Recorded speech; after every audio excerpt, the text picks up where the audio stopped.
کیونکہ وہ لوگ اللہ کو اس طرح نہیں پہچانتے جس طرح پہچاننا چاہیے۔ وہ تو اپنے جیسا سمجھتے تھے کہ جس طرح ہم میں سے ایک آدمی سارے کام نہیں کر سکتا تو اللہ بھی سارے کام نہیں کر سکتا۔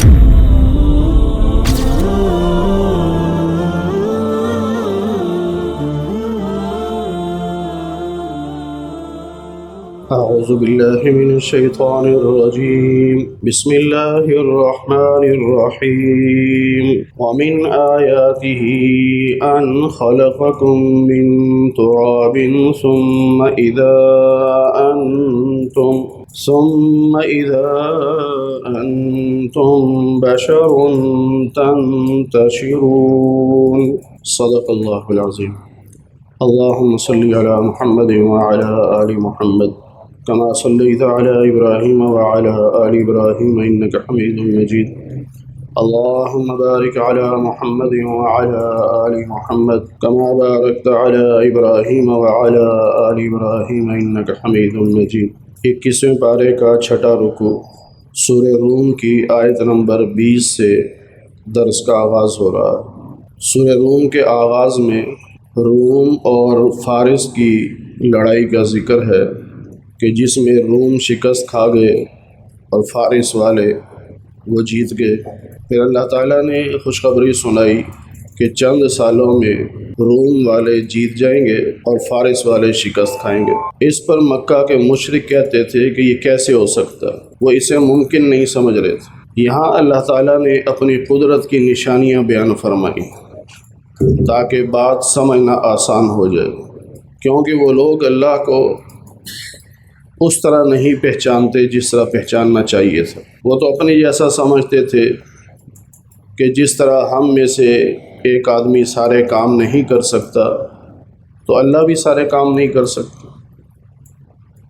اس لیے اللہ تعالیٰ نے ان کو سمجھانے کے لیے یہاں اپنی قدرت کی نشانیاں بیان فرمائیں۔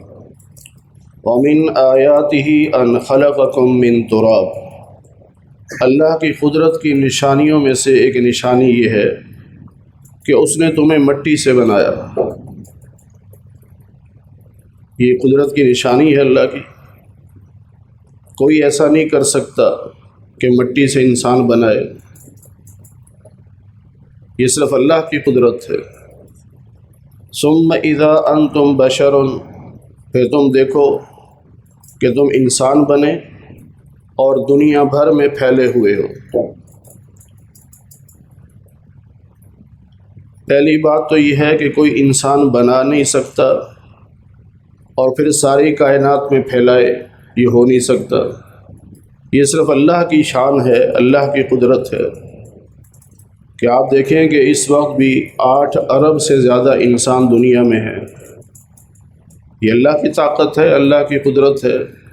اللہ نے پھیلایا ہے، اللہ سب کو کھلا رہا ہے، اللہ ہی پلا رہا ہے، تو یہ اللہ کی قدرت کی نشانی ہے۔ وَمِنْ آیَاتِهِ أَنْ خَلَقَ لَكُم مِّنْ أَنفُسِكُمْ أَزْوَاجًا، پھر اللہ کی قدرت کی نشانیوں میں سے ایک نشانی یہ ہے کہ اس نے تم ہی میں سے تمہارا جوڑا بنایا۔ آدم علیہ السلام کو پیدا فرمایا، پھر ان کی بیوی کو پیدا فرمایا، جوڑا بن گیا، اور پھر آگے دنیا کا نظام چلتا رہا تو یہ جوڑے اللہ نے بنائے۔ اور صرف جوڑا نہیں بنایا، جوڑا بنانے کا مقصد بھی بیان فرما دیا۔ لِتَسْكُنُوا إِلَيْهَا، بیوی اس لیے بنائی تاکہ تم اس سے سکون حاصل کرو۔ بیوی چیز ہی اللہ نے ایسی بنائی کہ اس سے سکون حاصل کیا جائے، اور یہ 9ویں پارے میں بھی ہم پڑھ چکے کہ بیوی سے سکون حاصل کیا جاتا ہے۔ اور پھر اللہ فرماتے ہیں کہ دیکھو جوڑا ہم نے بنایا نا، حالانکہ نکاح سے پہلے یہ اکثر ایسے جوڑے ہیں جو ایک دوسرے کو جانتے بھی نہیں، لیکن نکاح کے بعد اللہ تعالیٰ 2 صفات پیدا فرما دیتا ہے، وَجَعَلَ بَيْنَكُمْ مَوَدَّةً وَرَحْمَةً، دونوں میاں بیوی میں محبت بھی پیدا ہو جاتی ہے اور ایک دوسرے کی ہمدردی بھی پیدا ہو جاتی ہے۔ علماء نے لکھا کہ جوانی میں تو محبت ہوتی ہے، اور جب بڑھاپا آنا شروع ہو جاتا ہے تو میاں بیوی ایک دوسرے کے ہمدرد بن جاتے ہیں۔ بڑھاپے میں شوہر کو بیوی کی فکر ہوتی ہے اور بیوی کو شوہر کی فکر ہوتی ہے۔ اگرچہ وہ ایک دوسرے کے کام نہ بھی آ سکیں، لیکن اپنی اولاد سے یا اپنے پوتے پوتیوں سے کہہ کر ایک دوسرے کی خدمت کرواتے ہیں، یہ ہمدردی پیدا ہو جاتی ہے نا۔ تو یہ محبت پیدا کر دینا، ایک دوسرے کی ہمدردی پیدا کر دینا، یہ اللہ کی قدرت ہی تو ہے۔ ان فی ذلک لآیات لقوم یتفکرون، لیکن ان میں نشانیاں ان لوگوں کو سمجھ آئیں گی جو غور و فکر کریں گے۔ جو غور و فکر ہی نہیں کرتے اور وہ سمجھتے ہیں کائنات خود بن گئی، انسان خود بن گیا، یہ نظام خود ہی چل گیا، انہیں کیا سمجھ آئے گی؟ یہ چیزیں انہیں سمجھ آئیں گی جو غور و فکر کریں گے۔ وَمِنْ آیَاتِهِ خَلْقُ السَّمَاوَاتِ وَالْأَرْضِ، یہ بھی اللہ کی قدرت کی نشانی ہے کہ اللہ نے آسمان اور زمین بنائے۔ آسمان اور زمین اللہ نے اپنی قدرت سے بنائے، اپنے حکم سے بنائے۔ وَاخْتِلَافُ أَلْسِنَتِكُمْ وَأَلْوَانِكُمْ، پھر اللہ کی قدرت کی نشانی دیکھنی ہو تو اس پہ غور کرو ذرا کہ اللہ نے مختلف زبانیں بنائیں۔ انسان ایک جیسا ہے لیکن زبان مختلف ہے۔ 6000 سے زیادہ زبانیں دنیا میں بولی جا رہی ہیں، 6000 سے زیادہ۔ تو یہ کس نے بنائی زبانیں؟ یہ اللہ ہی نے بنائی ہیں۔ اور پھر رنگ مختلف بنائے، اس پہ بندہ غور کرے۔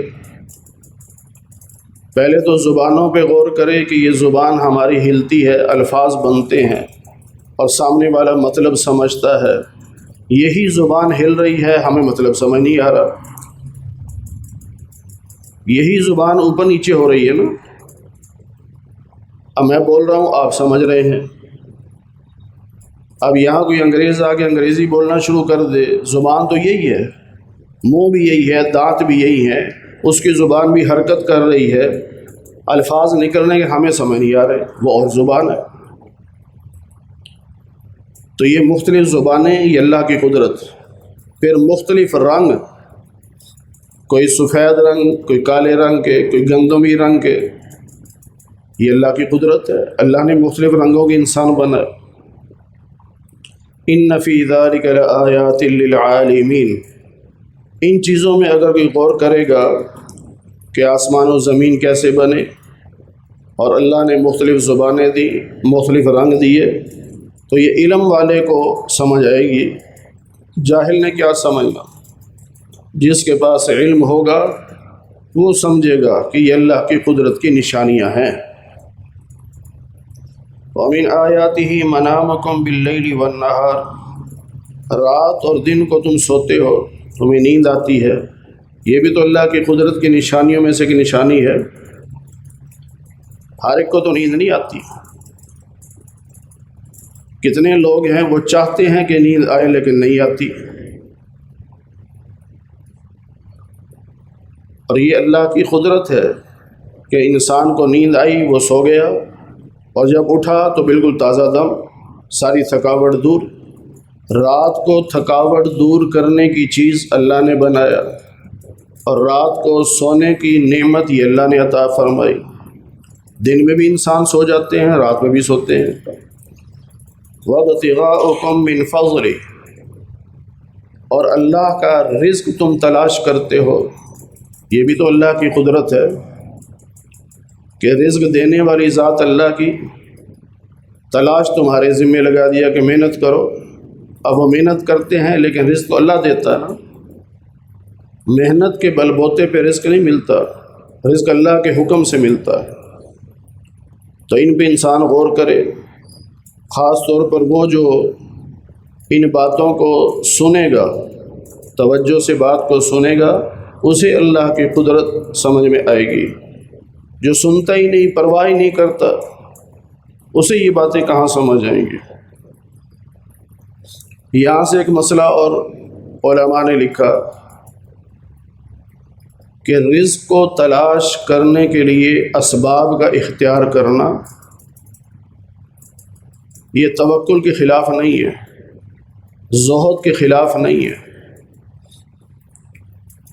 ہمارے ہاں تو ولی اسے سمجھا جاتا ہے کوئی کام نہ کرے، لوگ آ کے پیسے دیں اور وہ اس پہ پلتا رہے تو کیسے بڑا متوکل ہے، توکل کرنے والا ہے۔ یا کوئی بندہ ہاتھ پہ ہاتھ رکھ کے بیٹھ جائے کہ نہیں میں تو کام نہیں کروں گا، اللہ کے ذمے ہے، رزق اللہ دے گا۔ بھئی اللہ ہی نے کہا ہے کہ اسباب اختیار کرو۔ توکل تب ہے جب اسباب اختیار کر لیے جائے، بغیر اسباب اختیار کیے بندہ کہے میں توکل کرتا ہوں، یہ غلط ہے۔ ایک صحابی مسجد نبی میں تشریف لائے، ان کی سواری باہر تھی، تو نبی علیہ السلام نے پوچھا بھئی سواری کا کیا کیا؟ ان کا جی باہر دروازے پہ اللہ کے حوالے کرایا۔ تو نبی علیہ السلام فرمایا یوں اللہ کے حوالے نہیں کرتے، پہلے اسے کھونٹے سے باندھ کے آؤ پھر اللہ کے حوالے کرو۔ جتنا انسان کے اختیار میں ہے اتنا وہ اسباب کو اختیار کرے، پھر نتیجہ اللہ کے حوالے کرو۔ وَمِنْ آيَاتِهِ يُرِيكُمُ الْبَرْقَ، یہ بھی اللہ کی قدرت کی نشانیوں میں سے ہے کہ اللہ تمہیں بجلی دکھاتا ہے۔ بادل گرجتے ہیں، بجلی چمکتی ہے، اللہ دکھاتا ہے کہ دیکھو بجلی چمک رہی۔ اور جب بجلی چمکتی ہوئی دکھائی دیتی ہے تو خوفا وطمعا، اور ڈر بھی لگتا ہے کہیں گر نہ جائے، اور امید بھی ہوتی ہے کہ بہت زیادہ بارش ہوگی۔ آج تو بجلی چمک رہی ہے، بہت بارش ہوگی، تو امید بھی ہوتی ہے اور ڈر بھی لگا ہوتا ہے۔ وَيُنَزِّلُ مِنَ السَّمَاءِ مَاءً، آسمان سے پانی اللہ برساتا ہے۔ یہ جو بارش برستی ہے اللہ کے حکم سے برستی ہے۔ فَيُحْيِي بِهِ الْأَرْضَ بَعْدَ مَوْتِهَا، پھر اسی بارش کے پانی کے ذریعے سے اللہ مردہ زمین کو زندہ کرتا ہے۔ جو زمین مردہ ہو چکی ہوتی ہے، خشک ہوئی پڑی ہے، گرد و غبار اڑ رہا ہے، دیکھنے کو بھی دل نہیں کرتا، اللہ بارش برساتا ہے، وہی زمین زندہ ہو جاتی ہے۔ اب فصل بھی ہو رہی، پودے بھی اگ رہے ہیں، خوشبو بھی آ رہی ہے، تر و تازہ ہو جاتی ہے۔ ان فی ذلک لآیات لقوم یعقلون، اس میں اللہ کی قدرت کی نشانیاں ان لوگوں کے لیے ہیں جو عقل سے کام لیں، اور جو عقل سے کام نہ لیں انہیں نہ خدا سمجھ آتا ہے نہ خدا کی قدرت سمجھ میں آتی ہے۔ وَمِنْ آیَاتِهِ أَن تَقُومَ السَّمَاءُ وَالْأَرْضُ بِأَمْرِهِ، اللہ کی قدرت کی نشانیوں میں سے یہ بھی ہے کہ آسمان اور زمین جو اپنی بھی جگہ پہ تھمے ہوئے ہیں، ہلتے نہیں، گرتے نہیں، پھٹتے نہیں، یہ اللہ کا حکم ہے۔ ہزارہا سال گزر گئے، اتنا بڑا آسمان کہ جسے ہم ناپ بھی نہیں سکتے، پورے آسمان کو دیکھ بھی نہیں سکتے، آسمان تک نظر بھی نہیں جا سکتی۔ یہ جو ہمیں نظر آتا ہے یہ آسمان نہیں ہوتا، یہ تو روشنیاں ہمیں نظر آ رہی ہیں، ہماری نظر وہاں تک پہنچ نہیں سکتی، اتنا اوپر ہے آسمان۔ اب یہ گرتا کیوں نہیں؟ بظاہر نیچے کوئی پلر بھی نہیں ہے، آج زمین اپنی جگہ سے ہلتی نہیں ہے کہ یوں ہلے اور سارے ہی برباد ہو جائیں، یا یوں کانپتی رہے مسلسل، ایسا بھی نہیں۔ آخر کیوں؟ آگے 22ویں پارے میں بھی آ رہا ہے سورہ فاطر میں، ان اللہ یمسک السماوات والارض ان تزولا، زمین و آسمان اپنی جگہ سے ہلتے کیوں نہیں؟ اللہ کا حکم ہے، اللہ کے حکم کے پابند ہے، اسے وہاں ٹکے ہوئے ہیں۔ ثم اذا دعاکم دعوتا، جب اللہ تمہیں پکارے گا نا قیامت کے دن، من الارض اذا انتم تخرجون، تم سب زمین سے نکلو گے اور پھر میدان محشر میں پہنچ جاؤ گے۔ یہ اللہ کی قدرت ہے، ہزاروں سال پہلے دنیا سے جانے والا انسان وہ بھی قیامت کے دن اٹھ کے سامنے آ جائے گا۔ آدم علیہ السلام سے لے کر قیامت تک جتنے انسان دنیا میں آئیں گے وہ سب وہاں میدان محشر میں جمع ہوں گے۔ یہ اللہ کی قدرت ہے نا کہ ایک آواز دے گا اور سب کے سب زمین سے نکلیں گے اور میدان محشر میں جمع ہو جائیں گے۔ وَلَهُ مَنْ فِي السَّمَاوَاتِ وَالْأَرْضِ، زمین و آسمان کی جتنی مخلوق سب اللہ کی ہے، کوئی اور بنانے والا نہیں ہے۔ آسمانوں کو بھی اللہ نے بنایا، زمینوں کو بھی اللہ نے بنایا، پھر اس میں جو رزق رکھا وہ بھی اللہ نے رکھا، پھر اس میں جو مخلوق پیدا کی وہ بھی اللہ نے پیدا کی۔ کُلٌّ لَهُ قَانِتٌ، سب کے سب اللہ کے فرما بردار ہیں، اللہ کے حکم کے پابند ہیں۔ سورج چاند ستارے اپنے اپنے وقت پہ نکل رہے ہیں، وقت پہ غروب ہو رہے ہیں، اللہ کے حکم کے پابند ہیں نا، اپنی مرضی تو کوئی نہیں کر سکتے یہ۔ وَهُوَ الَّذِي يَبْدَأُ الْخَلْقَ، وہ اللہ ہی ہے جس نے مخلوق کو پہلی بار پیدا کیا، ثُمَّ يُعِيدُهُ، دوبارہ زندہ بھی اللہ ہی کرے گا۔ پہلی بار بھی اللہ نے بنایا، پھر موت آئے گی، قبروں میں چلے جائیں گے، پھر قیامت کے دن دوبارہ زندہ اللہ ہی کرے گا۔ وَهُوَ أَهْوَنُ عَلَيْهِ، اور یہ اللہ پر بڑا آسان ہے، مشکل نہیں ہے۔ کوئی سمجھتا ہے کہ اتنی مخلوق ہے کیسے زندہ کرے گا؟ جس طرح بعض لوگ کہتے ہیں کہ جب ذرات یعنی انسان کا جسم بھی، ہڈیاں بھی ریزہ ریزہ ہو کر مٹی میں مکس ہو جائیں گے، کیسے اللہ زندہ کرے گا؟ اللہ کہتے ہیں وَهُوَ أَهْوَنُ عَلَيْهِ، اللہ پر بڑا آسان ہے، اللہ کے لیے کوئی مشکل نہیں۔ تو یہ ساری باتیں اس لیے تو بتائی گئی کہ جو اللہ یہ سارے کام کر سکتا ہے، کیا وہ ایک انسان کو دوبارہ زندہ نہیں کر سکتا؟ وہ بالکل کر سکتا ہے۔ وَلَهُ الْمَثَلُ الْأَعْلَى فِي السَّمَاوَاتِ وَالْأَرْضِ، آسمانوں اور زمینوں میں سب سے بلند شان اللہ کی ہے، سب سے بلند شان اللہ کی ہے۔ وَهُوَ الْعَزِيزُ الْحَكِيمُ، وہ اللہ غالب ہے، حکمت والا، جو چاہے کر سکتا ہے۔ لیکن پھر انسان سوچتا ہے جی ابھی کیوں نہیں کر رہا؟ بھئی اللہ کی حکمتیں ہوتی ہیں، وہ اللہ کے فیصلوں کو اللہ ہی بہتر جانتا ہے، کوئی اور نہیں جانتا۔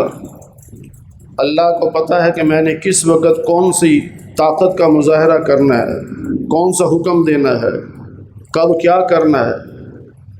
ہو سکتا ہے کہ ہماری نظر میں ہم سمجھتے ہیں کہ اب وقت ہے اللہ کرے، لیکن تو اللہ کو پتہ ہے نا کب کرنا ہے۔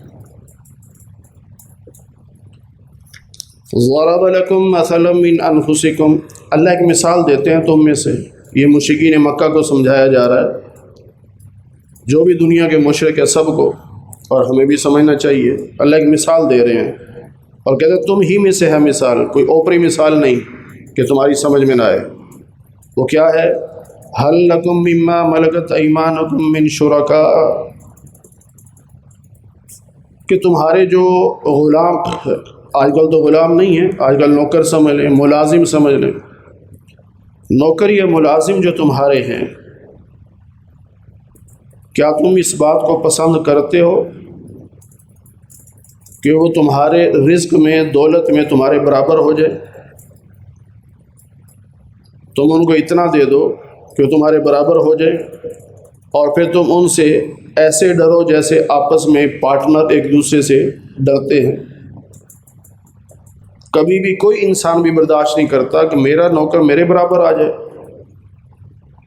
اور پھر اس کو بھی وہ اختیار ہوں جو مجھے ہیں، کوئی بھی برداشت نہیں کرتا۔ یہ تو حالانکہ تمہارا خالق ایک ہے، مالک ایک ہے، رازق ایک ہے، لیکن پھر بھی تم برداشت نہیں کرتے کہ تمہارے برابر تمہارا نوکر آ جائے، تو اللہ کیسے گوارا کرے کہ تم اللہ کی مخلوق کو اللہ کے برابر لے آتے ہو، شرک کرتے ہو، بتوں کو اللہ کے برابر سمجھتے ہو۔ یہ اللہ نے ایک مثال دے کے سمجھایا۔ کذالک نفصل الآیات، یوں ہم اپنی نشانیوں کو، اپنے احکام کو بیان کرتے ہیں ان لوگوں کے لیے جو عقل سے کامل ہیں۔ لیکن یہ جو مشرک لوگ ہوتے ہیں، بل اتبع الذین ظلموا اہواءہم بغیر علم، یہ دین پہ نہیں چلتے بلکہ اپنی خواہشات پہ چلتے، ظالم یعنی مشرک کافر، ان کی پہچان یہ ہے کہ اپنی خواہشات پہ چلتے ہیں، دین پہ نہیں چلتے، اور علم ان کے پاس ہوتا نہیں، جہالت کی بنیاد پر اپنی خواہشات پہ چلتے ہیں۔ فَمَن يَهْدِي مَنْ أَضَلَّ اللَّهُ، جسے اللہ گمراہ کر دے اسے کون ہدایت دے سکتا ہے؟ وَمَا لَهُم مِّن نَاصِرِينَ، ان کی کوئی مدد کرنے والا نہیں ہے۔ جب اللہ ہی سے ٹکر لے لی، اللہ کے مقابلے پہ آ گئے، اللہ کے دین کے مقابلے پر اپنی سوچ کو لے آئے تو پھر ہدایت نہیں ملتی، اور جب ہدایت نہیں ملتی تو پھر اللہ عذاب دے گا، پھر بچانے والا کوئی نہیں ہوگا۔ آج بھی دیکھ لیں ہمارے معاشرے میں یہی ہو رہا ہے، بھئی شریعت نے کس چیز کو ناجائز کہا، کس کو جائز کہا،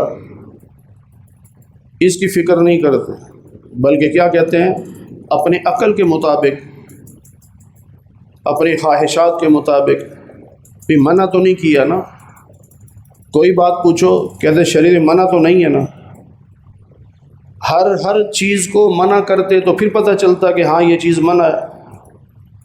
ایک کام نبی علیہ السلام نے نہیں کیا، صحابہ نے نہیں کیا، اس کے بعد تابعین نے نہیں کیا، تبع تابعین نے نہیں کیا، امت نہیں کر رہی، ایک بندہ اٹھ کے نیا کام کرتا ہے اور اس کو دین کا نام دیتا ہے، جو کوئی پوچھے بھی یہ کیوں کر رہے ہو، کہتے منع تو کہیں نہیں۔ بھائی اگر یہ جائز ہوتا تو نبی نہ کرتے، صحابہ نہ کرتے۔ یہ وہی سوچ ہے جو اللہ کہہ رہے ہیں کہ بل اتبع الذین ظلموا اہواءہم، اپنی خواہشات پہ چلتے ہیں، اپنے خیالات پہ چلتے ہیں، جبکہ دیندار اسے کہتے ہیں کہ جو اللہ اور اس کے رسول کے حکموں کا پابند ہو، اپنی خواہشات کا پابند نہ ہو، اپنے خیالات پہ نہ چلے، بس یہ دیکھیں میرے اللہ کا حکم کیا ہے، میرے نبی کا طریقہ کیا ہے۔ اللہ ہمیں قرآن کریم کی صحیح سمجھ نصیب فرمائے۔